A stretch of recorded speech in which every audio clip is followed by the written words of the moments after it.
Guys, aduh, blunder lagi teman-teman di EME. Yang pertama aku blundernya videonya dinyalain audionya. Kali ini blundernya aku mute. Astaga, teman-teman. Gak apa-apa, kalau nggak blunder acaranya nggak sukses. Aduh, langsung panas sih, langsung embunan kacamatanya. Oke, kalau nggak ada blundernya nggak sukses acaranya. Anyway, aku mau kenalin diri lagi. Nama aku Ruben. Mungkin teman-teman yang sempat join di acara EME yang kemarin sempat join aku waktu ngomongin soal algoritma YouTube sama Karirin ya.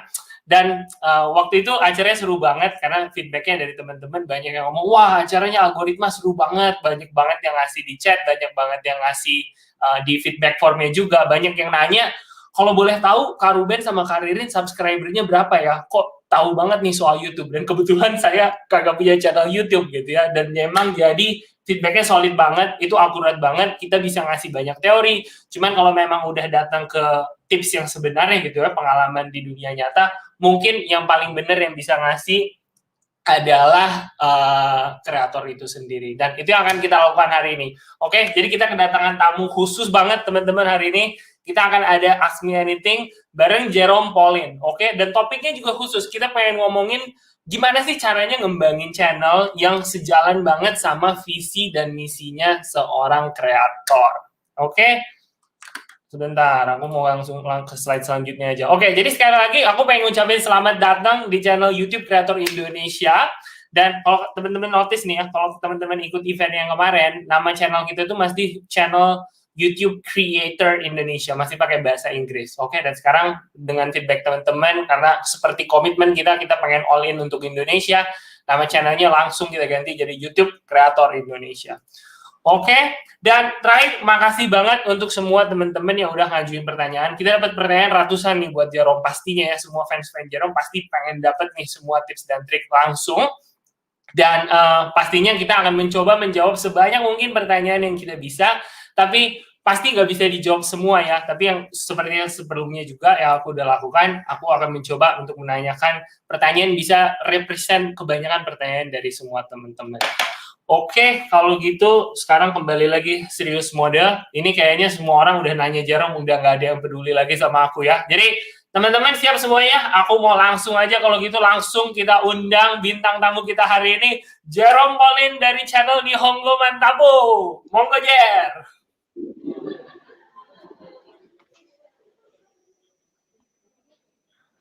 Hai, halo, udah ya? Minasan konnichiwa. Guys, aku lagi live di kampus, jadi nggak bisa keras-keras ngomongnya. Nanti dilihatin orang-orang. Ya, salam kenal semuanya. Buat yang nggak tahu aku Jerome Pauline. Sering dipanggil sama orang Mas Nihongo ya. Jadi Mas Nihongo. Channel aku Nihongo Mantapu. Apa namanya? Aku kuliah di Jepang, jurusan matematika terapan. Konten aku seputar budaya, kuliner, travel, matematika dan sebagainya. Nah, jadi kalau kenal, udah aku dilihatin orang-orang tapi nggak apa, aku pasti bisa. Harus berani ya guys, ya gitu. Harus berani. Oke, jadi hari ini kita bakal ngobrol-ngobrol aja santai, nemenin kalian ngabuburit, ngabuburit. Oke. Ya, langsung aja kita mulai. Aku mau jawab-jawabin pertanyaan kalian. Seketika Bang Jerome kalem ini aku bacain komen kalian. aku kalau ngeteriak-teriak dilihatin orang-orang. Ini aku udah dilihatin orang-orang guys. Apa bro? Oke, kalau kayak gitu, ini chatnya juga udah rame banget ya. Kita langsung mulai aja pertanyaan pertama ya. Siap. Oke, pertanyaan pertama. Siap. Aduh, aku harus pakai kacamata nih. Oke, pertanyaan pertama dari Fiska Kolifato. Konnichiwa Bang Jerome. Fiska Kol. Benar. Mari kita coba. Apa sih yang melatar belakangi Bang Jerome untuk terjun di dunia YouTube dengan membuat video-video yang sangat menginspirasi banyak orang? Kenapa tuh Jer? Apa tuh Jer kira-kira? Kalau aku pribadi sih, aku ada rasa senang ya untuk berbagi apa yang ilmu yang aku punya gitu. Dulu matematika, terus bahasa Jepang gitu. Jadi awal-awal bikin channel Nihongo Mantapu itu pingin bagiin eh, ilmu bahasa Jepang yang aku punya gitu. Itu awalnya kayak gitu. Terus aku juga mikir kayak kalau aku pribadi tuh aku suka ngeliatin konten orang yang di luar negeri. Kayak aku pengen tahu di luar negeri itu ada apa sih, gimana sih kehidupan mereka gitu. Jadi aku sendiri karena aku pengen lihat itu, aku jadi bisa share itu juga karena aku kebetulan kuliah di Jepang gitu. Gitu sih Wah. Oh, gitu. Jadi sebenarnya kalau aku boleh kasih pertanyaan lanjutan ya. Jadi sebenarnya gara-gara ada kesempatan juga ya, Jar. Cuman opsinya kan banyak tuh, Jar. Mungkin buat kamu ya. Mungkin waktu tahun itu juga ada YouTube, ada platform lain juga. Cuman pada saat itu, kenapa YouTube gitu? Apa sih yang membuat kamu memilih YouTube? Karena durasinya bisa panjang. Jadi gini, aku mulai YouTube itu, aku nggak tahu kalau misalnya YouTube itu bisa menghasilkan uang. Aku nggak tahu. Aku mulai YouTube murni untuk bagiin ilmu. Dan itu aku suka banget gitu, ngeliat orang dapat ilmu dari aku gitu. Itu aku senang perasaan itu gitu. Aku baru tahu YouTube bisa dapat duit itu dari kayaknya 3 bulan setelah aku bikin YouTube deh. Aku baru tahu ada yang namanya AdSense, iklan gitu, aku baru tahu. Beneran. Wah, tapi pro juga, Jar. Kamu di 3 bulan bisa langsung monetisasi kayaknya. Wah, tapi nanti Enggak. 3 bulan itu aku tahu aja. Aku baru muncul iklan itu 8 bulan setelah aku nge-YouTube. 8 bulan 8 bulan. Teman-teman Iya, boleh dengar, bahkan Jerome Pauline butuh 8 bulan ya. Jadi tidak ada yang namanya shortcut. Tenang, kita akan membahas detail tentang mengembangkan channel nanti. Mungkin ini aku bacain komen pada kok ini bukan Jerome, kok kalem.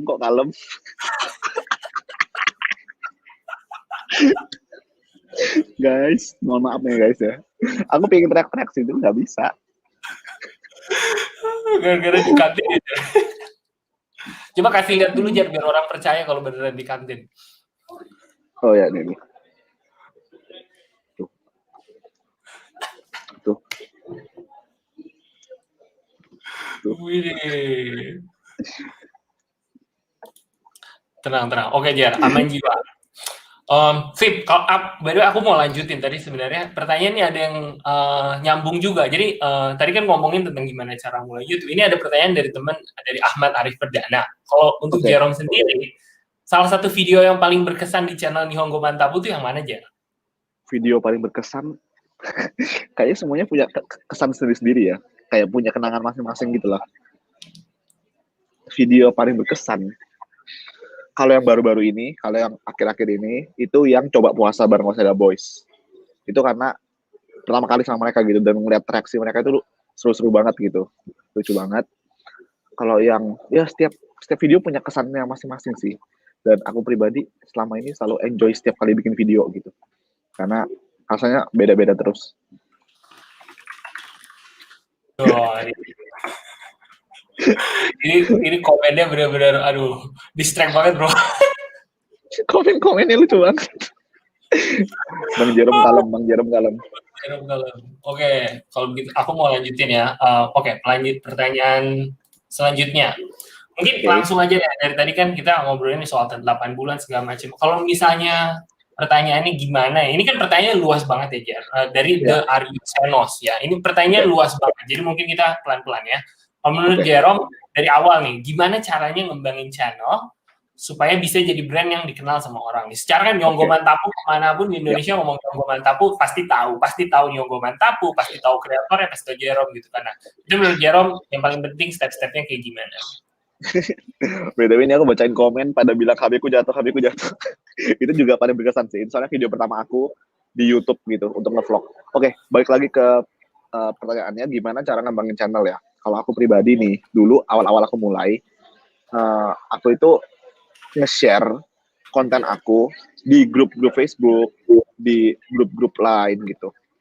Nah, tapi gimana caranya supaya orang mau lihat konten aku rasa aku harus kasih suatu manfaat atau informasi yang mereka nggak tahu gitu, yang mereka belum tahu sebelumnya, jadi mereka buka video aku mikirnya gitu dulu. Jadi apa yang aku lakukan dulu, aku ngajarin bahasa Jepang kan. Nah, dulu di YouTube aku belum lihat ada orang yang ngajarin bahasa Jepang kayak aku. Jadi setelah aku buat videonya, ya awal-awalnya videonya 100 gitu, yang masih dikit-dikit banget. Aku akhirnya share ke grup, akhirnya dulu aku share ke grup orang-orang yang belajar bahasa Jepang gitu. Jadi sesuai dengan konten yang aku buat gitu, ya kan. Terus setelah merambah ke vlog gitu, aku bikin kehidupan tentang Jepang, aku mulai nge-share video itu ke grup-grup yang suka Jepang gitu, ya kan. Aku nggak tahu ngefek atau enggak, cuma kayaknya ngefek deh. Terus dulu aku juga bahkan sempat paid promote. Jadi uh, jadi jadi aku pernah bayar kayak apa sih? Kalau di Instagram itu kan kayak ada kayak kepanitiaan gitu kan, yang buka paid promote buat cari dana untuk acara kampus gitu kan. Nah, aku pernah paid promote di situ gitu. Paid promote channel aku kayak gitu-gitu sih. Jadi cukup apa ya? Kalau aku pribadi sih cukup multi platform gitu. Karena susah banget untuk cuma di YouTube doang gitu. Got it. Jadi kurang lebih itu insight-nya teman-teman untuk gimana cara ngembangin channel supaya bisa jadi brand yang dikenal orang ya. Tapi berhubung pertanyaan ini luas banget, aku ada rahasia nih untuk teman-teman yang udah nonton di sini. Aku mau ngundang satu orang lagi yang mungkin bisa memberikan kita latar belakang lebih besar nih ya mengenai gimana cara mengembangkan Nihongo Mantapu. Bang Jahian. Ini ngapain nih tukang cuci piring diundang nih, ngapain? Bangin ke mute. Jangan gitu dong, Jer. Kalau sekarang lagi berubah dulu. Jadi manajer Nihongo Mantapu, asik. Aku nggak punya manajer rasanya. Parah guys, parah. Iya. Apa kabar Bang Jahian? Mungkin bisa perkenalan diri dulu Bang Jahian, silakan. Oke, salam kenal semuanya. Nama aku Jahian Panangin Jabat. Mungkin lebih sering dikenal kreator yang suka cuci piring itu. Tapi kali ini lagi jadi, iya dong Jar, kreator dong. Kreator cuci piring nomor 1 di Indonesia, Jar. Asik. Kalau sekarang aku manajer di Nihongo Mantapu, channel punya Jerome. Terus selain Nihongo Mantapu, aku juga jadi manajer di beberapa channel lain kayak Korea Reomit, Leonardo Edwin, Tura Partayana, Eri Kacang dan lain-lain. Seperti itu. Iya dah, baru tahu aku. Iya, salam kenal ya. Perasaan aku nggak punya manajer. Jer, kamu ngomong gitu nanti pada percaya loh, Jer. Tolong ya, Jer ya. Loh, aku kira beneran, Bang J. Aku kira dia ngomong begitu beneran, bro. Beneran. Aku sama ini ngurus sendiri. Parah, guys. Nah, menurut aku sebenarnya unik banget kalau aku pengen bahas sedikit ya. Jadi memang hubungan, karena by the end of the day yang pengen aku kasih lihat ke audience ini, bangun channel itu kan journey ya, gengs. Nggak bisa sendiri gitu ya. Although startingnya sendiri, tapi to be able to reach certain point gitu ya, kan kita memang butuh bantuan orang-orang. Langsung aja, aku mau tembak Bang J. Gimana Bang, cara ngembalin channel supaya bisa jadi brand yang dikenal orang itu menurut Bang J gimana? Oke. Kalau dari apa ya, kayak research yang aku lakuin itu, basically kalau misalnya kreator, pasti di awal itu mereka mulai sendiri. Mulai sendiri itu dalam artian siapa yang mau jadi kreatornya, mereka ngumpul jadi satu. Jadi kalau dalam kasusnya Nihongo Mantapu dulu Jerome sama Kevin, mereka mulai bareng, terus abis itu dilanjutin sama Jerome. Dan itu juga kasus-kasus di banyak kreator lainnya. Jadi semua itu dimulai dari kayak kreatornya itu sendiri. Mereka mungkin belajar mau bikin konten kayak gimana, mereka belajar editing, mereka belajar sedikit-sedikit tentang ngembangin channel. Tapi di satu poin pasti akan diperhadapkan kepada sebuah pilihan untuk gimana mau bikin channel itu menjadi sustain atau lanjut gitu, berkelanjutan. Nah, kalau udah sampai di proses seperti itu, biasanya seorang YouTuber atau creator itu mereka akan mulai team forming. Jadi mereka akan coba build team yang nggak cuma di depan kamera doang, tapi orang-orang yang ada di belakang kamera. Misalnya kayak editor, mungkin kameramen, mungkin kayak manajer. Dan biasanya team forming itu dimulai dari orang-orang terdekatnya mereka gitu. Let's say orang-orang yang ngikutin mereka dari awal, atau orang-orang yang peduli juga sama channelnya walaupun bukan sebagai kreatornya. Nah, dalam kasus Nihongo Mantapu, aku sama Jerome, kita sebagai kakak adik, aku coba bantuin dari sisi bisnis dan manajerialnya gitu. Nah, sebenarnya itu pembahasannya masih panjang banget, kompleks, nanti kita bisa bahas lagi. Tapi team forming atau pembentukan tim itu menjadi salah satu aspek yang cukup penting dalam mengembangkan sebuah channel. Begitu. Kira-kira. Ini kok Kemute Kak. ini kok panggungku jadi diambil sama ini. Udah aku diem deh sekarang tuh, diem. God, thank you banget, sorry banget. Ini aku nggak tahu kenapa mute terus, guys. Oke, aku mungkin lanjut ya, karena tadi kita ngomongin soal cara mengembangkan channel, dan mungkin salah satu pertanyaan paling umum nih dari YouTuber pemula ya, itu kan satu, gimana caranya bikin video kita itu menarik. Cuman kalau memang to certain extent apapun bisa dibuat menarik gitu kan. Tapi yang pertanyaan kedua menurut aku cukup sering ditanya, dan specifically ini aku pengen kasih shout out yang nanya dari Nurul Chuniti ya. Pertanyaannya adalah, nah sumber idenya itu dapat dari mana sih? Ini bisa keidean bikin konten kayak gini kayak gitu, itu gimana aja? Kamu waktu mulainya itu dari mana sih dapat idenya gitu? Dan gimana caranya bikin ide tadi jadi menarik? Ini aku kan ya, bukan Bang Ian kan ya, jelas lah. Bang Ian kan Kamu Oke, kalau bikin video itu, bagaimana caranya bikin video itu menarik? Aku pribadi sih gini, kira-kira kalau kamu bikin video itu, kamu sendiri mau nonton atau enggak gitu. Kalau kamu mau nonton, artinya buat kamu sudah menarik gitu. Dan aku percaya gini, kalau buat aku menarik, harusnya ada orang lain yang mikir menarik juga gitu. Contohnya aku suka masakan aku gitu misalnya. Aku masak apa gitu. Terus aku suka nih, aku sendiri udah suka masakan aku ini. Aku coba tanya orang lain, harusnya ada orang yang punya selera yang sama kayak aku, juga nganggap masakan aku enak. Sama kayak video gitu. Kita nggak bisa menyenangkan semua orang, kita nggak bisa memuaskan semua orang, ya kan? Pasti ada aja yang nggak suka sama video kita. Tapi kita nggak usah fokus di situ. Kita fokus sama orang-orang yang suka sama video kita gitu. Jadi aku pribadi sih mulai dari kita sendiri pribadi, terus lanjut ke lingkungan sekitar kita dulu. Mereka anggap video kita menarik atau enggak. Makanya aku mikir selalu minta feedback dari orang-orang di awal-awal. Ketika kita sudah buat satu video, kita tanya, menurut kalian ini menarik nggak? Kurang apa? Coba kasih ide, kasih saran gitu misalnya. Jadi harus terus improve diri sih gitu. Karena menurut kita menarik, belum tentu juga menurut orang lain menarik kan. Jadi setelah menurut kita menarik, kita tanya dulu ke orang lain gitu. Dan seterusnya. Kira-kira gitu sih Kak.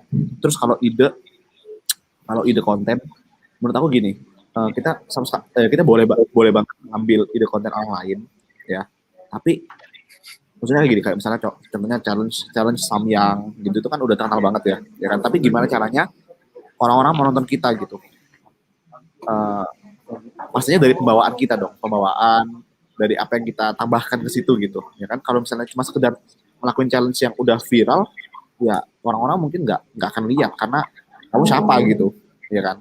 Tapi kalau misalnya kita tambahkan sesuatu yang menarik, gitu, yang menjadi ciri khas kita, maka orang-orang akan mau nonton. Itu menurut aku sih kayak gitu sih. Got it. Jadi oke, mulainya pasti harus dari apa yang kamu suka gitu kan. Gak mungkin, kayak tadi aku seneng banget waktu Jerome sempat ngomong, gak mungkin bisa nyenengin semua orang, karena itu bener banget ya. By the end of the day, kalau kita mau ngomongin dari YouTube, ini adalah platform yang besar banget ya. Semua tipe macam-macam orang ada di YouTube gitu. Dan untuk bisa jadi sukses, gak usah bikin konten yang semua orang happy, karena gak mungkin juga gitu kan. Nah, terus tadi Jerome ada sempat ngomong tentang feedback. Aku pengen deep dive sedikit tentang feedback itu. Nah, itu kan sebenarnya kita bisa bikin konten yang kita suka. Nah, itu siapa aja yang menurut Jerome perlu dipercaya untuk memberikan feedback itu? Karena kalau kembali ke poin pertama, pasti ada yang bilang oke, ada yang bilang enggak gitu kan. Nah, gimana cara Jerome untuk satu, mencari feedback yang tepat, dan kedua, mengimplementasikan feedback tersebut gitu. Oke, mencari feedback yang tepat ya. Kalau aku pribadi sih, aku feedback minta ke orang-orang terdekat dulu sih Kak. Aku orang-orang terdekat dulu, habis itu biasanya mereka kasih ide-ide gitu kan. Kayak coba ditambahin musik misalnya. Coba ini tambahin efek lucu nih di sini gitu. Kayak gitu-gitu loh, yang menurut aku mungkin aku miss gitu, tapi mereka bisa kasih saran gitu, ya kan? Apakah mereka menikmati dan sebagainya gitu. Cuma memang nggak semua feedback harus kita terapin gitu. Ada yang kayak menurut kita kayaknya nggak usah ditambahin sound effect soalnya udah keramaian nih gitu, ya kan? Kalau kita punya alasan yang kuat untuk mempertahankan atau untuk nggak mengubah sesuatu, ya nggak perlu didengar feedbacknya, maksudnya nggak perlu melakukan feedbacknya. Cuma ketika kita mikirin oh ya benar juga ya, ini kayaknya bisa lebih menarik deh. Nah itu kan jadi feedback yang bagus buat kita gitu, ya kan? Got it. Mantap Bang J. Bang J, ada yang mau ditambahin kira-kira Bang J? Bang J ke-mute kayaknya tuh. Bener juga. Iya, bener banget sih yang dibilang sama Jerome.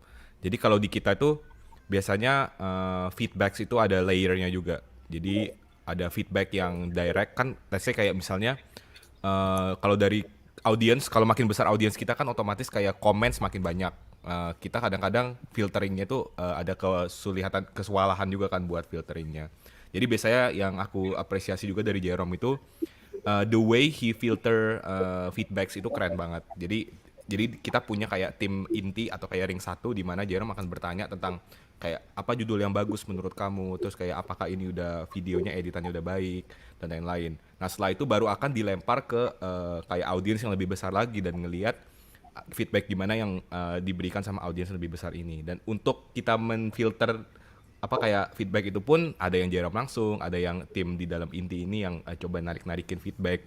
Dan itu menurutku salah satu ya poin penting sih dalam apa ya kayak inovasi terus kayak perbaikan konten, perbaikan kedepannya mau seperti apa.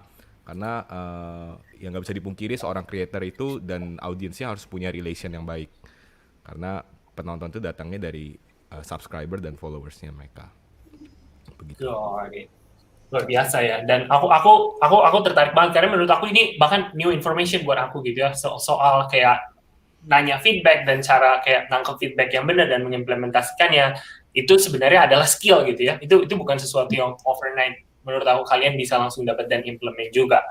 Yang menurut aku cukup menarik untuk jadi segue ke pertanyaan selanjutnya, dan kalau bisa di-share, aku pengen ngasih konteks sedikit tentang ini gitu ya, karena pertanyaannya mau nanya dong Kak, gimana caranya ngembangin channel edukasi? Makasih Kak. Dan yang menurut aku pengen share konteks ya. Jadi obrolan yang sering kita dapat di forum komunitas gitu ya, terutama untuk YouTuber pemula, itu selalu orang ngerasanya, oh hari ini lagi keren, lagi trending soal alur cerita. Semua orang merasa kita harus bikin konten soal alur cerita gitu kan. Tiba-tiba besok lagi, kayak tadi Jerome bilang kan, soal ada challenge atau prank. Semua orang merasa secara pasti gitu, kalau mau sukses hari ini jadi content creator harus bikin konten tentang kayak prank gitu kan. Nah, dan edukasi ini salah satu channel yang bisa kita bilang tipenya cukup niche gitu di YouTube ya. Maksudnya nggak, kalau kita ngomongin top 100 creator di Indonesia, berapa sih yang bikin edukasi gitu ya. Dan Jerome bisa aku bilang adalah salah satu yang unik gitu, yang benar-benar bisa membawa konten yang positif dan edukasi sampai ke titik setinggi ini sekarang gitu. Jadi bisa dibilang salah satu content creator paling besar dan paling berpengaruh di Indonesia. Nah, jadi mungkin kita bisa ngomongin soal edukasi, tapi mungkin bisa secara spesifik untuk ngomongin topik utama kita hari ini gitu kan. Gimana sih caranya gitu untuk bisa terus mengedepankan bisa ibaratnya kayak konsep atau konten dari channel kita sesuai dengan visi misi kita yang dari awal kita udah pengen gitu. Oke. Untuk edukasi ya. Jadi dulu kayak tadi yang awal-awal aku bilang, waktu aku ngajarin bahasa Jepang, setelah aku buat videonya, setelah aku upload, linknya itu aku share ke grup-grup yang suka bahasa Jepang, yang sedang belajar bahasa Jepang gitu. Tapi tentunya karena aku punya kredibilitas untuk ngajar itu. Kenapa? Karena aku mulai YouTube setelah aku lulus ujian paling susah dalam bahasa Jepang untuk orang asing. Yang dimana orang Indonesia itu jarang banget yang lulus itu gitu. Bahkan dosen-dosen atau orang yang kuliah di jurusan bahasa Jepang di Indonesia pun masih belum banyak yang lulus itu gitu. Jadi ketika aku udah punya kredibilitas untuk membagikan ilmu, jadi orang-orang akan percaya dong gitu, ya kan? Untuk edukasi. Kalau beda ceritanya kalau kita sendiri nggak jago tapi kita berusaha untuk ngajarin orang-orang nggak percaya dong gitu, ya kan? Right. Ini pertama. Yang kedua, aku sendiri merasa gini, kalau kita ngajarinnya nggak menarik atau terlalu serius, orang-orang nggak akan nonton. Karena gimana pun, aku merasa di YouTube itu orang-orang itu mencari entertainment gitu. Gimana pun orang-orang buka YouTube itu karena misalnya kayak seharian sekolah, terus mau buka YouTube buat cari yang seru-seru gitu. Seharian kerja, mau buka YouTube mau cari yang seru-seru gitu kan, lebih cari entertainment. Jadi aku selalu menerapkan ada bumbu-bumbu entertainment dalam video edukasi aku gitu. gimana Oh, caranya, ya dari cara ngomong, dari tindakan, dari apa gitu. Itu sih yang aku selalu terapin. Jadi meskipun video edukasi tetap aja uh, apa namanya tetap bisa menghibur gitu. Dan uh, meskipun bahasannya berat pun, gimana caranya supaya bungkus dengan baik supaya tetap ditonton gitu. Nah, itu lagi kita boleh ikutin tren, kita boleh banget ikutin tren, tapi uh, ikutin trennya tetap dimasukin bumbu-bumbu edukasi gitu. Misalnya aku selalu ngomong ini sih, kayak misalnya Samyang Challenge ya. Semua orang bikin Samyang Challenge. Nah, gimana caranya supaya kita edukasi bisa ikutin tren? Ya udah, Samyang Challenge sambil ngejain matematika misalnya gitu. Kalau kalian bahasa Korea misalnya, Samyang Challenge sambil bahasa Korea atau apa terserah, itu kreativitas kalian gitu. Dan satu lagi nih yang aku ngelihat tadi tadi di komen sih, orangnya ada di komen, namanya Fajrul FX. Jadi dia punya channel YouTube edukasi juga tentang fisika gitu, eksperimen, dan dia mulainya di TikTok. Dia mulai di TikTok dan viral di TikTok video-videonya. Akhirnya ketika dia buat di YouTube, orang-orang bisa datang juga gitu. Jadi intinya aku multi platform sih, jangan cuma di YouTube aja, jangan cuma mengandalkan algoritma YouTube, tapi kita coba di platform lain. Dan ya gitu sih, karena kita nggak tahu platform mana yang bisa ini gitu. Kayak misalnya contohnya Vicky Naki juga. Vicky Naki aku kan ngobrol sama dia bukan viral di YouTube, video-video dia viral di TikTok. Jadi orang-orang ke YouTube-nya dia gitu ceritanya, bukan tiba-tiba dia viral di YouTube, bukan kayak gitu. Jadi ada yang nge-share videonya di TikTok, viral di TikTok, orang-orang ngalir ke YouTube-nya dia kayak gitu. Jadi zaman sekarang menurut aku harus multi platform sih untuk bisa. Walaupun in the end sebenarnya YouTube yang one of the most stable platform ya. Ya benar. Cuma untuk hit viralnya itu loh, untuk hit diketahui orang-orangnya bisa dari mana aja gitu. Even in non social media juga bisa kayak dari kejadian, maksudnya bisa dari kejadian langsung. Yes, bisa. Oh, mungkin aku pengen dari Bang J juga gitu ya, kalau kita broaden the topic sedikit gitu ya, mengembangkan channel sesuai visi misi gitu ya, nggak cuma education gitu ya. Dan kamu kan J manage beberapa channel juga gitu ya. Itu menurut kamu secret sauce-nya apa sih supaya bisa ibaratnya apa ya, stay true gitu sama kayak vision dan kayak ibaratnya missionnya lah gitu sebagai seorang creator. Kalau di Nihongo Mantapu salah satu yang paling kita lihat itu adalah balance. Jadi mungkin orang-orang nyebutnya kayak work-life balance, tapi kalau kita nyebutnya kayak value and kayak engaging atau engagement balance gitu. Dan itu part manajerial atau tim yang akan handle di luar kreatornya itu juga cukup penting. Karena kan sebenarnya kita nggak bisa pungkiri ya bahwa end game-nya atau long term game-nya untuk seorang YouTuber itu ketika dia makin besar, biaya produksi yang dia keluarin untuk satu video juga makin besar, dia makin bikin kualitasnya makin tinggi, mungkin kameranya dia pakai juga makin bagus. Pasti butuh revenue stream ya kan, dan revenue stream itu datang banyak dari brand deals. Nah, ketika brand deals itu udah mulai masuk, AdSense juga makin tinggi. Nah, disitulah sebenarnya balance itu harus dijaga gitu. Ketika seorang YouTuber atau sebuah channel itu akhirnya ibaratnya kayak orientasinya itu berubah jadi murni untuk cari uang, untuk ngambil brand deals banyak-banyaknya, maka otomatis kan tim manajerialnya ini akan berusaha sedemikian mungkin gimana di tiap video bisa menghasilkan brand deals ini itu tanpa akhirnya kehilangan value yang awal waktu mereka bikin itu. Nah, jadi gimana caranya kita di Nihongo Mantapu itu bahwa ternyata sometimes it's okay gitu, the hold back. Nggak semuanya itu harus dimonetize, tidak semuanya itu harus dibuat supaya menghasilkan uang setinggi-tingginya, bahwa salah satu yang membuat channel itu long term itu adalah value, dan itu sangat kita tekanin banget, dan Jerome tadi di awal udah ngomong tentang itu, dan itu part yang harus dipegang sama semua lapisan yang dalam satu channel, nggak cuma creatornya, tapi juga gimana seorang manajer itu filtering mana brand deals yang baik, dan ngelihat apakah channel itu masih stay on its value yang ditekanin di awal dan tidak berubah orientasi menjadi profit. Seperti itu sih juga salah satu yang cukup penting. Oh, itu menarik. Aku pengen kalau boleh deep dive di situ sedikit ya. Karena kalau aku lihat di komunitas itu seolah-olah orang tuh merasa kayak goal nomor 1 di hidup tuh bisa monetisasi gitu kan. Seolah-olah mereka tuh merasa kayak waduh, kalau jadi mulai content creator hari ini nih ya, ibaratnya seolah-olah ada anggapan begitu mulai monetisasi itu langsung punya lifestyle rich and famous gitu. Ibaratnya kayak begitu lolos jebol monetisasi langsung jadi creator kaya. Tapi Jahian tadi ngomong gimana coba supaya bisa lebih ibaratnya mengedepankan value gitu kan dibandingkan dengan money, dan ibaratnya value yang kita bring akan represent in the long term gitu kan, ibaratnya si revenue yang channel kalian bisa ibaratnya generate juga gitu kan. Aku pengen nanya nih ke kalian berdua, ada nggak sih masa-masa di mana kalian kalau kita ngomongin tentang itu ya, kayak ibaratnya in the intersection gitu, kayak ngerasa, waduh ini kalau kita beralih sedikit bisa dapat uang banyak nih, tapi kalian ended up nggak melakukan itu karena kalian mau stay true ke value-nya kalian sendiri sebagai channel. Aduh, banyak sih sebenarnya. Lebih tepatnya pintu pertamanya kan ada di aku.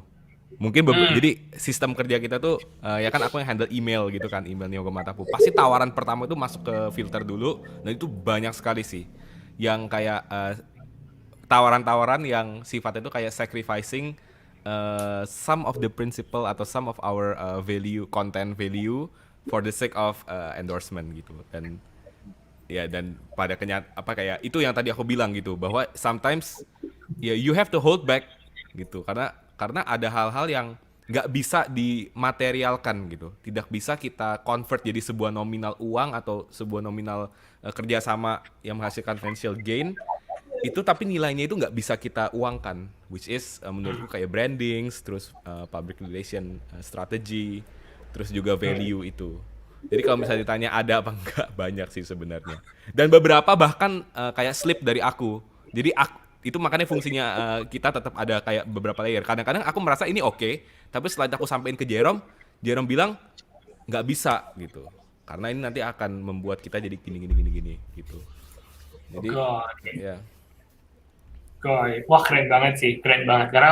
Karena kebanyakan pasti orang merasakan kalau ada uang ya masa rezeki ditolak gitu kan. Tapi keren banget kalau kalian bisa mikir sampai segitu. Dan guys, kita bisa lihat di mana channel Nihongo Mantapu sekarang gitu kan. Kamu ngapain sih, Jer?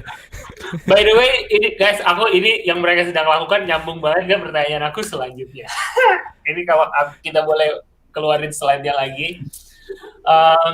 Pertanyaannya adalah dari mana nih? Slide-nya belum keluar nih.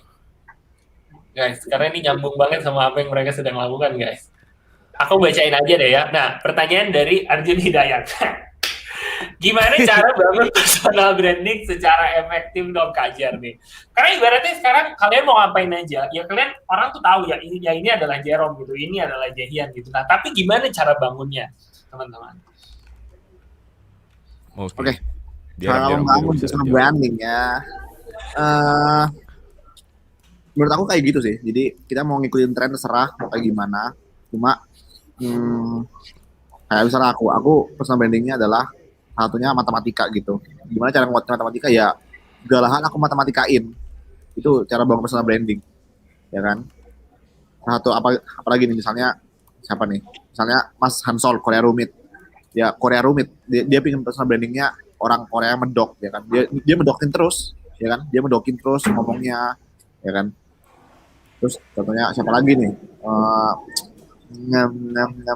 Misalnya Fadil Jaidi, misalnya Fadil kontennya kayak keluarga, seru-seruan sama keluarganya aja, kontennya itu terus gitu, ya kan?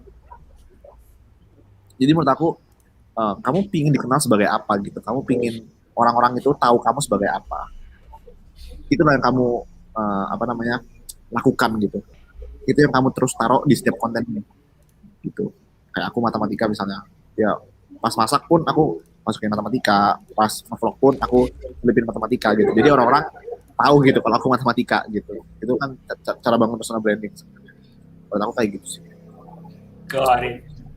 Dan itu menarik kalau aku pengen tahu ya aja. Kalau aku tanya langsung, menurut kamu memang orangnya seperti itu, makanya orang tahu Jerome Pauline ini seperti ini, atau lebih banyak peran effort di mana kamu membangun memang personal branding yang kamu mau jadi seperti itu? Sebenarnya aku nggak membangun personal branding ya. Maksudnya aku pribadi, aku baru tahu kata-kata personal branding itu setelah sekarang ini gitu. Jadi dulu aku melakukan itu secara alami aja gitu. Dan ternyata itu personal branding gitu. Jadi ketika aku sekarang Maksudnya aku melakukan itu secara aku nggak tahu teorinya gitu. Aku nggak tahu teorinya, jadi aku ngelakuin secara natural. Tapi sekarang ketika aku ditanyain gitu, aku akhirnya flashback dan aku kayak mengintrospeksi diri aku apa yang aku lakukan sejauh ini dan akhirnya aku bisa ngomong hal ini. Gitu. Got it. Got it. Yeah. So, Lanjut. lanjut. Oke. Nah, ini mungkin melanjutkan selanjutnya kebanyakan untuk Jerome nih. Boleh dikasih lihat slide pertanyaannya? Oke. Jadi pertanyaannya adalah, Kak Jerome pernah nggak ngalamin down saat berkarya di YouTube?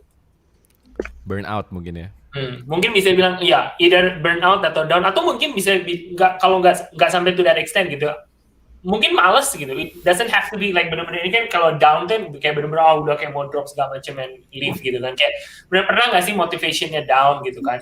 Kayak lagi agak males lah ibaratnya gitu. Tapi sampai akhirnya bisa balik lagi. Itu mungkin kita bisa share, kalau Jerome nggak keberatan bisa share kayak pengalamannya gimana waktu pernah down dan akhirnya bangkit lagi tuh, motivasi yang bisa bikin lanjut tuh apa aja? Oke. Down saat berkarya itu pernah ya. Apalagi kalau videonya gagal gitu. Misalnya buat video kayak, lah kok ini kok nggak bagus videonya gitu. Harus diulang, harus di-retake. Terus kalau misalnya setelah di-upload, setelah kita udah buat video capek-capek, kita pikir ini bakal seru nih gitu. Terus kita upload, ternyata respon orang nggak segitunya. Terus view-nya dikit gitu. Itu pasti kan down ya. Kayak udah buat capek-capek tapi nggak ada nonton gitu. Cara bangkitnya adalah, aku mikir sih, ya udah, jadi itu introspeksi aja. Aku harus kedepannya harus kayak gimana gitu. Jadi itu sebagai suatu pembelajaran, untuk suatu apa ya? Kita tuh belajar dari kegagalan gitu. Kegagalan itu Tuhan kasih ke kita supaya kita bisa belajar. Kalau kita nggak gagal, kita nggak akan tahu gimana cara untuk berhasil, ya kan? Ibaratnya itu kayak soal matematika misalnya, kayak caranya itu ada nih cara yang benar gitu kan. Cuma kita mikir pakai cara lain yang salah gitu, ya kan? Setelah kita cobain pakai cara A misalnya, cara A ini salah, kita tahu cara A ini berarti salah. Kita nggak boleh ngulangin pakai cara A, kita harus pakai cara B. Dan begitu seterusnya sampai kita menemukan cara yang benar. Misalnya cara yang benar itu E, ya udah berarti kita coba A salah, B salah, C salah, D salah. Oh, pakai cara yang E benar. Berarti kita tahu dong, kalau mau menjadi seorang seperti ini, kita harus ambil cara yang E. Sama seperti karya di YouTube, masalah di kehidupan pun, aku sih menerapkannya seperti itu. Gitu. Jadi, kalau kita gagal, kita bisa belajar dari situ. Gitu. Itu suatu pelajaran.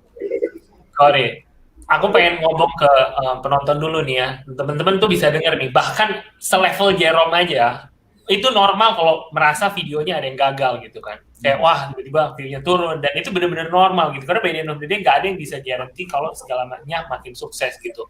Tapi aku pengen dengar gitu, terutama untuk yang udah berada di posisi seperti Jerome ya.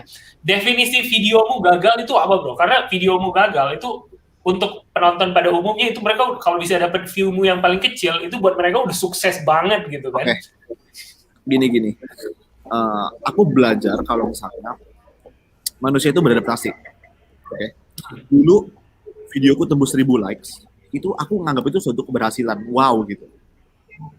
Tapi kalau sekarang videoku cuma 1000, itu nggak akan membuat aku menganggap itu sebagai suatu keberhasilan gitu. Karena kayak apa ya? Levelnya bukan level ya, kayak aku sudah beradaptasi dengan view yang misalnya ratusan ribu gitu Kak, ya kan. Dan aku belajar kalau manusia itu beradaptasi, dan itu sebagai sesuatu yang kadang-kadang bisa menyusahkan juga gitu. Jadi kayak bisa kurang bersyukur. Dulu bersyukur dengan 1000, tapi sekarang aku jadi susah bersyukur kalau 1000. Kayak gitu loh, ya kan. Dan aku sendiri terus bergumul dengan itu gitu. Aku terus bergumul dengan itu, dan ini untuk video edukasi misalnya, itu pasti view-nya tuh lebih kecil, jauh lebih kecil daripada video-video vlog yang seru-seru gitu. Misalnya edukasi itu yang bener-bener aku ngerjain soal gitu, ya kan. Untuk ngupload itu kadang-kadang aku overthinking, sering banget aku overthinking. Bangnya saksinya, bang upload gak ya, bang upload gak ya, aku selalu kayak gitu. Karena apa? Aku tahu video ini bagus buat aku, tapi aku tahu view-nya bakal kecil. Aku tahu view-nya bakal kecil. Dan di situ aku sering banget overthinking sampai nggak jadi upload berkali-kali. Sampai sekarang pun ada video edukasi aku belum upload. Gara-gara aku overthinking aja. Kayak, aduh, ini views-nya kecil sih gitu. Tapi aku selalu ada kayak fighting di dalam diri aku. Fighting-nya itu apa? Kayak oke, jangan lihat angka tapi lihat manfaatnya gitu. Jangan lihat angka, lihat manfaatnya. Akhirnya aku post gitu. Jadi meskipun view-nya kecil, aku akan nggak apa-apa karena ini bermanfaat gitu. Jadi orang yang nonton pasti akan mendapatkan manfaatnya gitu. Itu sih. Aku sendiri sekarang masih terus bergumul gitu. Jadi bahkan sampai at this level pun masih ngalamin hal kayak gitu ya, Jar ya? Aku nggak tahu sih kalau orang lain kayak gitu, mengalami kayak gitu atau enggak, tapi aku sih kayak gitu. Got it. Mungkin aku menarik nih kalau itu kan dari Jerome sebagai kreatornya ya. Kalau menurut Jahian sendiri nih, Bang J, kalau waktu Jerome nanya nih, wah Bang gimana upload. Kalau dari sudut pandangmu, terutama balik lagi ke pertanyaan teman-teman tadi soal wah gimana nih kalau down, gimana cara lanjutnya, gimana motivasinya. Itu kamu ngeliatnya gimana Bang J? I look at both personally and professionally sih Kak. Jadi ketika kita bicara sesuatu yang profesional, misalnya udah ada pihak ketiganya, which is let's say brand atau ada partner kita, maka kita kan di apa ya, kayak kita diikat dengan sebuah kontrak atau sebuah klausul yang kita harus bersikap secara profesional dalam menanggapi itu, ya kan? Benar. Nah, sedangkan tapi secara personally kita tahu bahwa klien kita, which is our creator atau YouTuber yang lagi kita handle itu sedang mengalami A, B, C, mungkin mereka burnout dan lain-lain. Nah, jadi kita sebagai manajer atau sebagai tim itu dituntut untuk membalance antara kedua hal itu gitu. Jadi ada saatnya di mana kita harus fight ke brand atau ke partner kita kasih tahu keadaannya seperti apa. Let's say kayak Jerome hari ini lagi UTS, YouTuber yang aku handle lagi banyak banget kegiatan, dia lagi kayak begini, can we do this? Boleh gak kita ngelakuin ini? Boleh gak kita ngubah ini dan itu?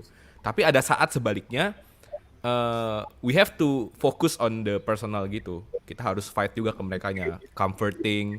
Terus mungkin ya kayak misalnya sesuatu yang emang udah di planning dari jauh, ya kita ingatin lagi bahwa oke, it's okay. Kayak aku selalu mendorong para YouTuber yang aku handle itu adalah gak apa-apa untuk take a break. Take a break is very manusiawi banget gitu untuk istirahat, berhenti dan lain-lain. Cuma ada sesuatu yang udah kita planning dari jauh-jauh hari, coba kita fokus dulu sama hal-hal ini. Setelah itu kita ulang lagi cara pikir kita mau istirahat, kita mau atur segala macamnya, kita bisa gerak dari situ. Gitu. Jadi membalance antara profesional dan personal aja sih Kak. Got it. Menarik banget, dan menurut aku dia memang realitanya seperti itu ya, karena kalau aku misalnya aku tarik intisarinya gitu ya, kalau kita ngomongin vision dan mission segala macam, that is something that's really personal gitu kan, itu kan kayak tadi Jerome bilang buat aku penting gitu kan, tapi untuk diupload ya mungkin viewsnya kecil, dan mungkin disitulah pentingnya untuk membalance kedua hal tadi gitu ya, karena nggak bisa pilih salah satu gitu kan, kayak tadi Jerome bilang kalau mau ngikutin tren terus ya nggak akan bisa juga gitu kan, harus ada that levels of personality supaya bisa go to the next level. Wah, gengs luar biasa banget gengs ini. Insight dari Jerome sama Jahian. Kita lanjut ya supaya ini teman-teman nanti kalau nggak kita dimarahin lagi, nggak banyak yang dijawab pertanyaannya. Oke, pertanyaan selanjutnya. Kita mana nih slide-nya nih? Kok hilang lagi slide-nya? Pertanyaannya, ini yang nanya nggak ada namanya, tapi aku bacain aja pertanyaannya ya. Gimana sih cara memanage waktu ala Bang Jerome? Kan kita tahu sekarang Bang Jerome sudah waktunya untuk masuk lab, ngikut banyak kelas bahasa, harus buat video, ngedit, dan lain-lain. Nggak pernah keteteran. Salaman, tabu jiwa, jangan lupa buka toko di Jepang. Gimana Jer, memanage waktu? Karena bisa dibilang, dan kalau double klik dari sini gitu ya, kalau kita ngomongin presence gitu ya kan, kamu kan ada di mana-mana, di Instagram ada, di YouTube ada, di apa segala macam ada gitu ya, dan eventnya banyak, kontennya macam-macam, ada yang personal, ada yang profesional, tadi kita udah sempat bahas. Itu manage-nya gimana cara bisa make sure kalau kamu bisa deliver in all these buckets gitu. Oke, ini pribadi sering banget pertanyaan yang dikasih ke aku. Bagaimana cara mengatur waktu? Aku sendiri juga bingung ya sebenarnya. Yang pasti, aku selalu bikin gini, kalau kita mau melakukan banyak hal, untuk mencari banyak hal gitu, kita harus gunain waktu dengan maksimal. Itu aja yang aku tahu. Kayak aku pribadi nggak bagi waktu kayak dari jam segini sampai jam segini aku harus ngapain gitu, nggak kayak gitu. Aku based on target. Jadi aku based on target. Jadi misalnya kayak minggu ini aku harus ngapain, minggu ini aku harus upload apa, minggu ini aku harus nyelesain tugas apa. Dan aku mau nggak mau aku harus target itu aku harus capai gitu. Jadi set my target weekly, terus kerjain itu dibagi di hari-hari dalam seminggu itu aku bagi tugas aku ngapain aja, kayak gitu sih kira-kira. Kayak misalnya sekarang ngurus menanti, ngurus YouTube, ngurus oh ya aku kerja menanti BTW ya.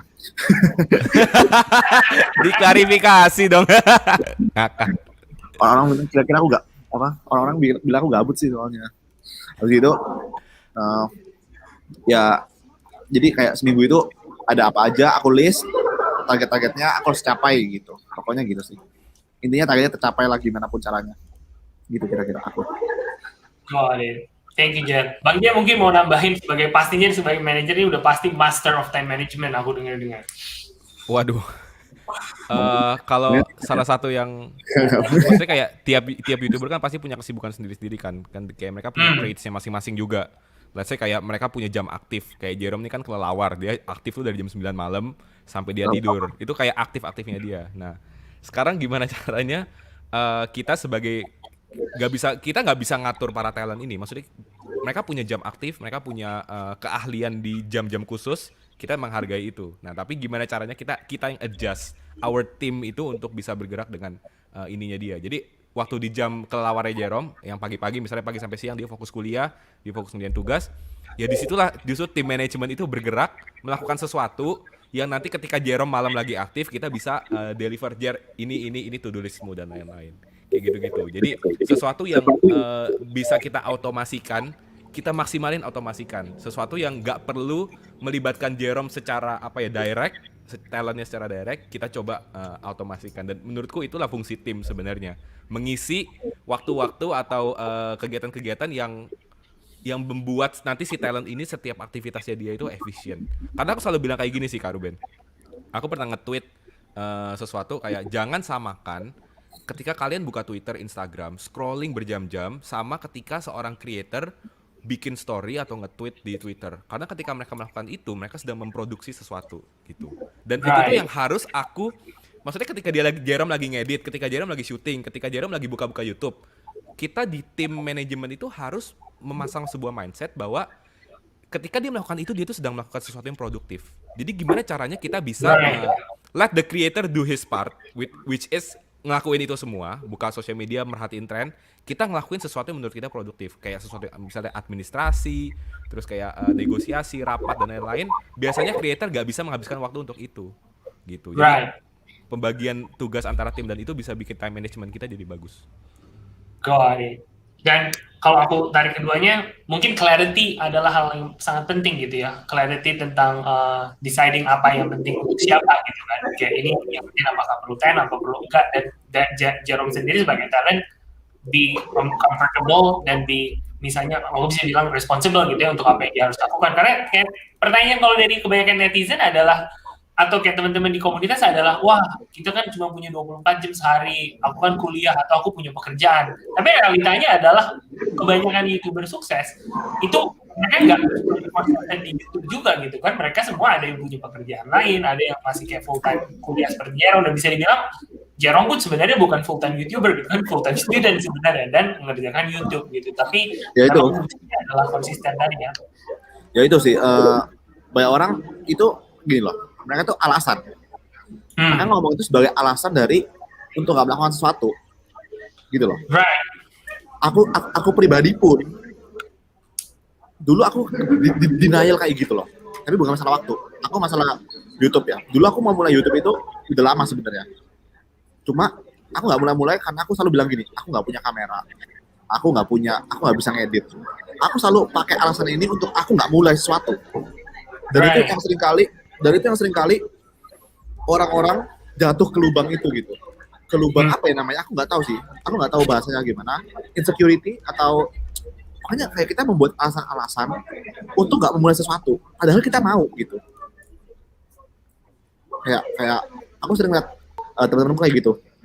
kayak jar aku pingin nih jadi selebgram endorse gitu, tapi kayak aku malu sih gitu. Kamu mau tapi kamu malu, itu kayak jadi kita menciptakan suatu alasan untuk kita nggak melakukan itu gitu, karena kita pribadi, karena itu keluar dari comfort zone gitu. Ketika kita mau keluar dari comfort zone itu pasti kita tends to our body itu human itu kan nggak mau keluar dari comfort zone sebenarnya kan. Jadi kita buat satu alasan untuk menjustifikasi, untuk membuat kita nyaman berada di dalam comfort zone.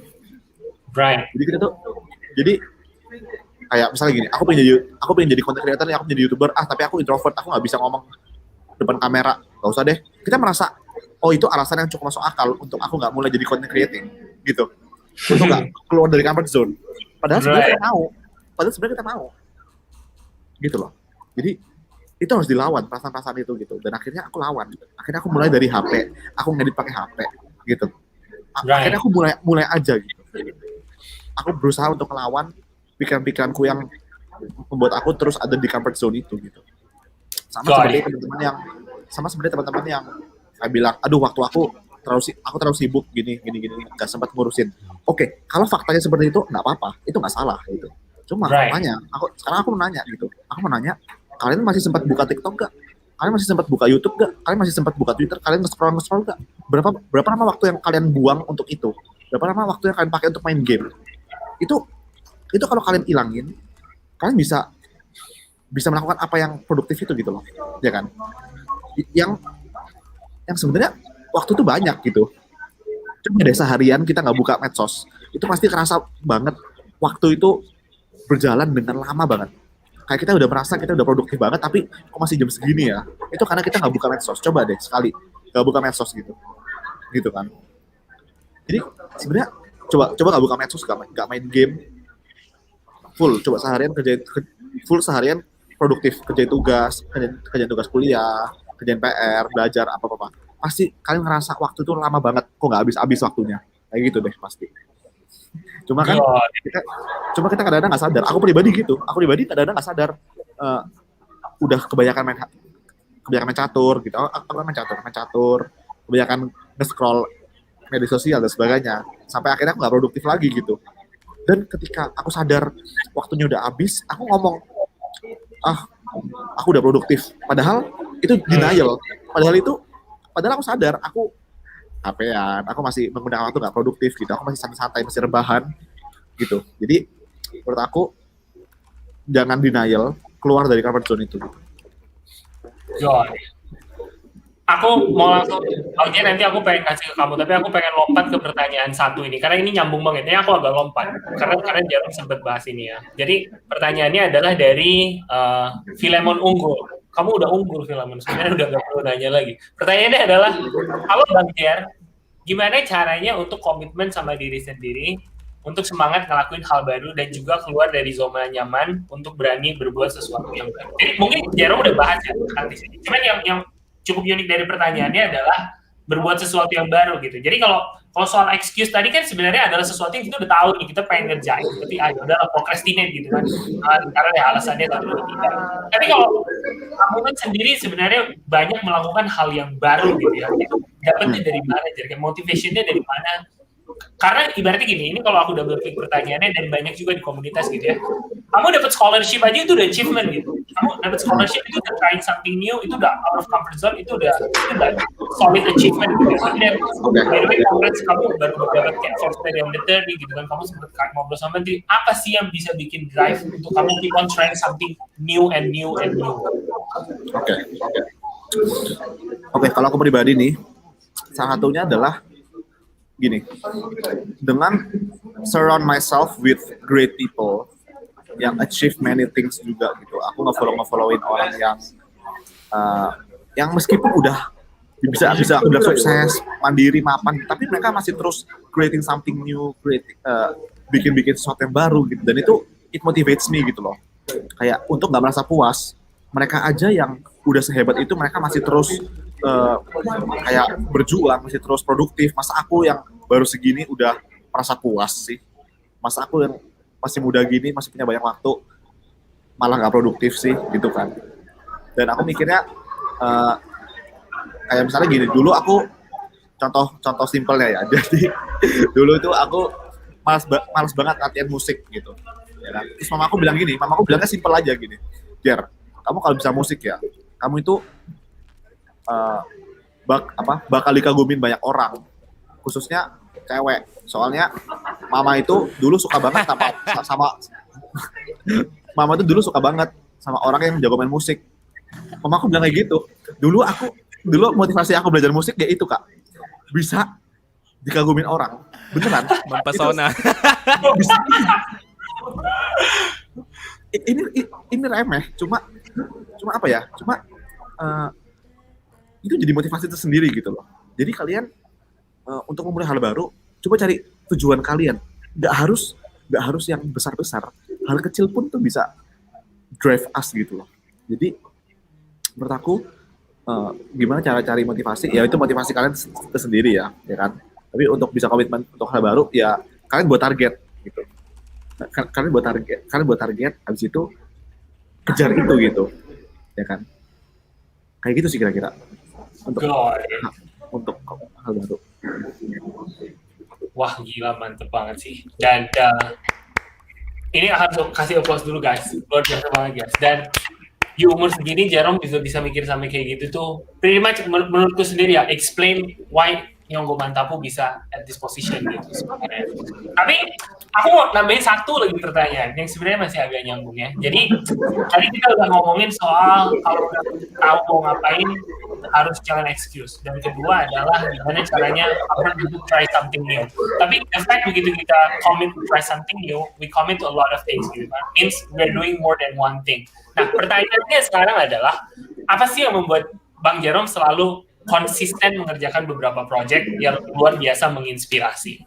Konsisten itu paling susah banget. Ini pertanyaannya, sorry, slide-nya nggak tahu kenapa nggak keluar. Nah, jadi adalah satu dari kita udah bilang, keluar dari excuse. Dua adalah trying something new. Tapi sesudah kita commit untuk 5 different things, gimana caranya supaya bisa konsisten to deliver on all these buckets gitu. Oke. Ini satu quotes penting yang aku mau bagiin ya. Bukan satu quotes penting ya. Ini satu quotes yang aku pegang terus sih gitu. Ini aku pernah baca di buku Grit namanya, dan aku juga sering lihat lah. Intinya kayak gini guys, orang-orang hebat di luar sana itu memang mereka punya privilege, mereka punya talenta gitu. Tapi yang nggak kalah penting dari semua itu adalah mereka punya konsistensi gitu kan. Orang hebat itu nggak melakukan sesuatu yang luar biasa, nggak. Semua yang dilakukan sama orang hebat itu juga bisa kita lakukan. Cuma yang membedakan kita sama orang-orang hebat ini adalah mereka tahan untuk melakukan itu. Jadi bayangin deh, coba pikirin. Orang-orang hebat nggak melakukan sesuatu yang kita nggak bisa. Gitu loh. Itu ketika aku baca quotes itu, aku kayak, wah, bener juga ya. Mereka melakukan hal-hal yang kita bisa, tapi mereka tahan untuk melakukan itu terus-menerus, berjam-jam.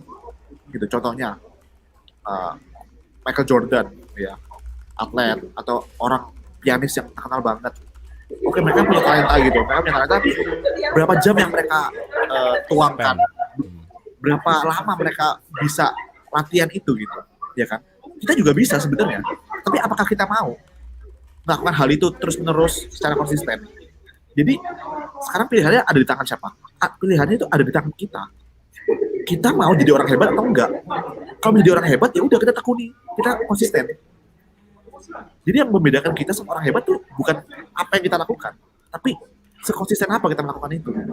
Itu sih yang aku kayak, wah gila ini buku, gila ini kata-kata gitu. Jadi apa ya? Kayak ketika aku melihat itu, oh aku bisa juga dong jadi sehebat-hebat mereka dalam bidang aku tekuni. Tinggal konsisten aja gitu. Jadi sekarang aku mikirnya, kalau aku nggak konsisten, aku nggak akan jadi orang hebat. Kalau aku konsisten, aku menjadi orang hebat. Dan aku nggak merasa hebat. Cuma aku merasa Nyonggo Mantapu ini salah satu bukti sejarah. Bukan bukti sejarah ya, bukti dari apa yang aku pikirkan itu gitu. Kayak aku terusin aja gitu, konsisten Nyonggo Mantapu, dan bisa sampai sebesar ini. Aku ya memang karena banyak banget hal kayak didukung sama orang-orang, sama subscriber tim Mantapu yang solid banget dan sebagainya. Tapi kalau aku nggak upload video, kalau aku nggak konsisten, nggak akan sampai sini dong gitu, ya kan? Jadi aku semuanya itu konsistensi sih. Gitu. Tinggal pilihan kita mau jadi orang hebat atau enggak, gitu aja. God, gila luar biasa. Gimana cara nambahin dari situ? Masih bisa ditambahin nggak tuh Bang Jeff? Idem. Udah sama. God. Itu quotes yang dia ulang terus, mantap lah. Aku pengen denger dari kamu Bang Jamin. Kalian adalah duo yang mendapatkan Forbes 30 Under 30 gitu ya, dan mungkin aku bisa bilang most people in their lifetime nggak bisa dapat that achievement gitu ya, dan kalian bisa dapatkan itu di umur yang sangat muda gitu. Dan terutama kalau aku pengen bring back the context ya, back in the day kalau kita ngomongin content creator, orang ngomongnya apa sih content creator nih gitu kan, kayak kalau kita ngomong 5-10 years ago adalah kayak wah gak jelas loh video dan segala macam. Dan berkat orang-orang seperti kalian lah gitu kan, ibaratnya harkat dan martabat content creator itu, dan terutama karena kalian brings up positivity gitu ya. Kalau semua orang yang bisa jadi content creator besar bikinnya prank-prank doang, nggak akan naik harkat dan martabatnya gitu kan. Makin lama naiknya adalah perusahaan moral bangsa. Tapi berkat orang seperti kalian, dan I think itu yang membuat kalian deserve like obviously all the achievements gitu kan, dan recognition. Apa sih kalau aku tadi kan kita udah ngomongin all this series dari Jerome ya, aku pengen denger dari kamu Bang J, itu menurut kamu apa sih sauce-nya kalau dari kamu? Agak apa ya, kayak kalau salah satu yang boleh deh satu. Tadi kan Jerome udah bicara soal konsistensi ya. Kalau aku tuh kalau teman-teman lihat yang tadi kalau bicara soal Forbes 30 Under 30, banyak banget di antara list itu yang gak cuma satu orang. Jadi ada yang 2 orang, 3 orang, dan dalam contoh kasus aku dan Jerome kita 2 orang. Nah, ya first apa ya, kayak pertama-tamanya pasti kita sadar bahwa nggak semua orang diberkati dengan sebuah kondisi kakak adik yang bisa bekerja sama bareng sampai pada extent seperti itu. Itu ininya kayak prolognya. Jadi kayak aku sama Jerome sadar bahwa kita diberkati Tuhan dengan sebuah keakraban gitu. Dari kita kecil sampai sekarang kita bahkan bisa kerja bareng, punya expertise di bidang yang kira-kira mirip, saling melengkapi dan lain-lain. Nah, jadi satu hal yang aku terus kayak pegang bahwa kita itu sebagai makhluk sosial. Jadi kita tadi mungkin Jerome bicara soal gimana cara diri kita sendiri yang menentukan apa yang kita melakukan. Tapi sekarang yang kayak the other angle of that sentence adalah kita sebagai makhluk sosial itu membutuhkan orang lain untuk jadi partner kita. Nah, jadi kayak ya oke, fokus pada diri sendiri, that's very important. Tapi fokus keduanya adalah gimana cara kita surround ourselves dengan orang-orang yang bisa campur-campur bahasanya. Gimana kita kayak mengelilingi diri kita dengan orang-orang yang akan mendorong kita maju ke depan. Bukan mendorong dalam artian mereka yang bikin mereka yang nyuruh kita ini itu, tapi dengan keberadaan kita di antara tengah-tengah orang itu akan membuat kita mau untuk melakukan itu. Ada dorongan tersendiri itu, dan itu yang itulah yang aku rasakan ketika aku sama Jerome melakukan ini itu, bahwa kita selalu punya each other gitu, kita selalu punya satu sama lain untuk melakukan segala sesuatu. Jadi diri kita sendiri kita punya dorongannya, tapi ketika kita bersama dengan orang lain juga itu menjadi kekuatan yang berlipat-lipat kali ganda seperti itu. Jadi konsistensi itu ya gabungan antara what you think about yourself and how you surround yourself with people yang bakal mendorong kamu juga buat maju. Got it. Oke, mantap banget guys. Sip, ini udah berat banget obrolannya, kayaknya udah pada lapar, jadi kita akan review tone-nya sedikit ya. Ini ada pertanyaan selanjutnya, langsung dibuka aja slide-nya. Ini menarik nih, karena lagi relevan banget situasinya. Slide-nya mana nih slide-nya? Aku butuh slide-nya nih. Pertanyaan pertama dari Ananda Kaisya. Pertanyaannya adalah, 1, gimana cara menjadi presenter saat membuat video YouTube? Bentar, pertanyaan selanjutnya adalah dari Stefanus Hendy, tips cara nggak malu atau pede bikin vlog di depan umum atau tempat publik. Gimana Jar? Kamu yang sekarang di depan umum dan tempat publik live stream, ada gimana tuh Jar? Ya gampang sih, caranya kayak berdiri latihan aja. Kamu malu-maluin dirimu sendiri, bro. Tapi ya gitu, salah satu caranya ya gitu. Ya, coba aja gitu loh. Kayak maksudnya aku juga nggak. Jadi gini, kalau aku pribadi nih, kalau aku udah mulai nge-vlog ya, awalnya memang susah. Tapi ketika sudah mulai, itu fokusku ke kamera. Jadi kayak aku nggak ngeliatin sekitar lagi gitu, beneran. Jadi untuk memulai itu susah. Tapi kalau sekali udah mulai, itu harusnya nggak apa-apa, beneran. Untuk memulai ngomong itu susah. Tapi setelah kita udah mulai, sekali aja nih, yang pertama gitu, itu pasti akan lebih mudah gitu. Got it. Beneran. Jadi ya coba dulu aja gitu. Karena gini, karena kita selalu merasa, karena kita nggak pede ya kan, kita merasa nggak pede gitu. Dan itu yang sama, balik lagi, itu yang jadi alasan kita nggak keluar dari comfort zone itu gitu. Tapi coba aja, mulai dulu gitu. Aku waktu itu pernah collab ngobrol sama Kak Gita Savitri. Dia juga tipe orang yang dulu katanya bahkan nggak bisa ngomong depan kamera, tapi dia latihan gitu, ya kan. Dan menurut aku nih, salah satu positive things yang aku dapat dari memulai YouTube adalah aku bisa jadi lebih lancar ngomongnya. Karena dulu aku tipe orang yang ngomongnya tuh gagap banget. Aku susah untuk keluarin kata-kata. Sama kayak kadang-kadang susah juga sekarang gitu. Cuma udah far better daripada dulu. Gitu. Jadi positive things yang aku dapat dari YouTube adalah bisa lebih public speaking gitu. Oke. Sip. Ini kayaknya kita dari tadi obrolan udah berat banget, orang-orang kepalanya udah pada sampai panas ini bro. Jadi mungkin kayaknya aku mau langsung tutup aja dengan satu pertanyaan paling sering ditanyakan dari semua penjuru Indonesia ya. Jadi pertanyaannya aku akan langsung, sebenarnya dari tadi kita menjawab pertanyaan ini, tapi pertanyaannya adalah terakhir nih ya, satu terakhir. Rangkum jadi 1 poin masing-masing, Jerome 1, Jayan 1 ya. Tips untuk bisa jadi YouTuber sukses di Indonesia apa? Let's go. Tips apa? Tips jadi YouTuber sukses di Indonesia. 1 paling penting. Satu paling penting. Ada 2 hal sih menurut aku. Asik. Pertama, kasih. Oh iya. Yang pertama itu give value.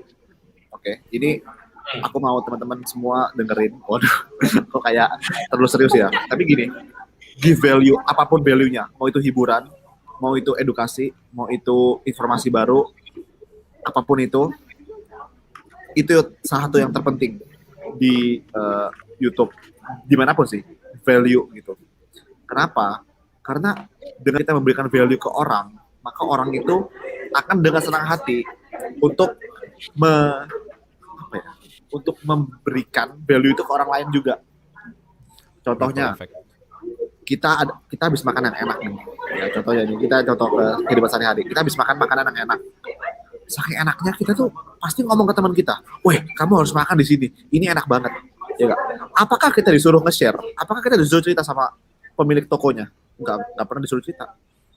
Kita menceritakan itu sendiri karena kita mendapatkan suatu value yang berharga. Kayak, ini enak banget gitu. Contohnya, siapa lagi? Contohnya teman aku, Fadil Jaidi deh. Ya, kita itu paling gampang ambil contoh Fadil. Dia viral karena lucu kan. Dan pasti karena lucu kita juga kasih ke orang lain dong, ya kan? Ini lu harus lihat dia sih, ini lucu banget sih konten-kontennya, kayak gitu, ya nggak sih? Value-nya apa? Lucu. Contohnya contoh lagi kita nonton film yang bagus, kita pasti akan kasih ke orang lain value-nya karena kita dapat itu gitu. Karena si Judge siapapun YouTuber di Indonesia biasanya kayak gitu. Kita karena penonton dapat value, maka dia akan memberikan itu ke orang lain juga gitu. Jadi value itu penting yang pertama. Yang kedua, setelah kita memberikan value, konsistensi sih. Kalau nggak konsisten juga percuma. Karena banyak banget teman-teman aku yang akhirnya mulai di YouTube tapi 2 bulan 3 bulan berhenti gitu. Karena kita nggak bakal tahu sedekat apa kita dengan keajaiban. Itu selalu quotes yang kalimat yang apa ya, yang ngena ke aku gitu. Contohnya, kalian pernah nggak sih gambar ilustrasi yang ada 2 orang yang lagi gali emas, yang satu yang di atas itu nyerah, Padahal tinggal dikit lagi dia gali itu dapat emas. Tapi yang bawah dengan semangat terus menggali gitu. Jadi kita nggak tahu seberapa dekat kita dengan keajaiban itu gitu. Jadi itulah pentingnya konsistensi dan perseverance itu. Jadi gue itu sih give value sama konsisten. Kira-kira itu sih buat aku. Give value dan konsisten. Siap. Bang J, terakhir Bang. Tips jadi YouTuber sukses di Indonesia. Waduh, oke. Bang En mah Banyak- cuci piring, tips cuci piring sukses. Parah, langsung dibanting. Ya aku melengkapi Jerome aja. Jerome udah statementnya udah very cool. Ya kalau dari aku sih kayak theoretical ya. Jadi definisikan sukses itu menurut kalian apa? Gitu. Jangan ikuti kayak coba definisi sukses kalian itu apa? Apakah itu uang yang banyak? Apakah itu penonton yang banyak? Parah kan dia. Ada orang Kubisme dengan dulu, niche khusus, bergetar. ada orang dengan niche khusus yang penontonnya nggak banyak, tapi ketika dia udah mencapai, let's say kayak 1.000 orang yang nonton dia, itu menurut dia udah sukses.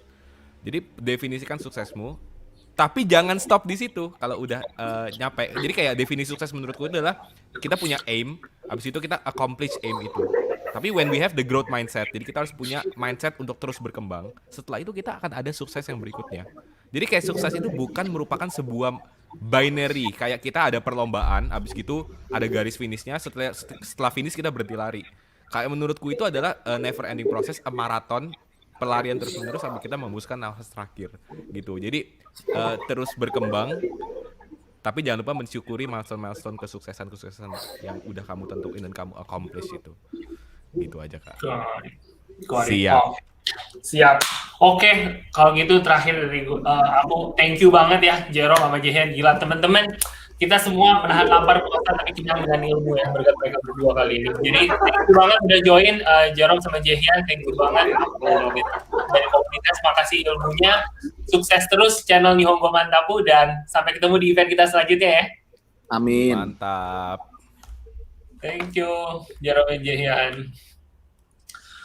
Oke, gengs, segitu dulu ya dari Jerome dan Jehan. Gila kita ternyata kenyang banget ini, gila semuanya isinya daging, semua isinya ilmu ya. Dan semoga bisa membantu teman-teman semua untuk bisa terus berkembang sebagai content creator.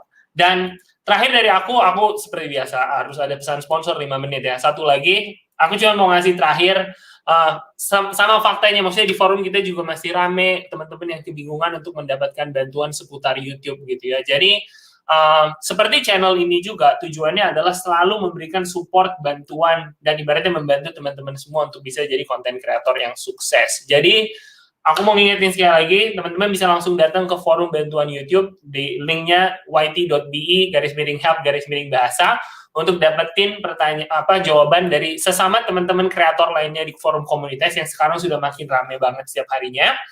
Teman-teman juga bisa daftar ke contributors.youtube.com kalau teman-teman mau jadi bagian dari kontributor yang bisa selalu membantu teman-teman lainnya di forum. Dan terakhir, yang punya Twitter langsung follow aja Twitternya @teamyoutube dan teman-teman bisa langsung reach out ke teman-teman agents kita di sini yang akan selalu membantu teman-teman untuk pertanyaan apapun dan bantuan apapun seputar YouTube. Oke? Kurang lebih itu aja dari kita hari ini. Terakhir banget, kalau teman-teman mau acara seperti ini lagi, hari ini kita dapat Jerome kan, yuk sama-sama semuanya isi form feedback di sini, QR code-nya di depan, dan nanti aku juga akan kirim email ke teman-teman semuanya untuk ngasih feedback dan saran supaya eventnya selalu makin bagus lagi ke depannya, dan teman-teman juga bisa ngasih feedback tentang topik apa yang teman-teman mau bahas, dan mungkin teman-teman juga bisa ngasih saran tentang siapa yang teman-teman pengen kita undang di acara ini. Oke, itu aja dari aku semuanya. Sebentar lagi kita akan buka puasa sama-sama. Lancar terus puasanya dan sampai ketemu di event AMA kita selanjutnya. Oke? Thank you semuanya udah join.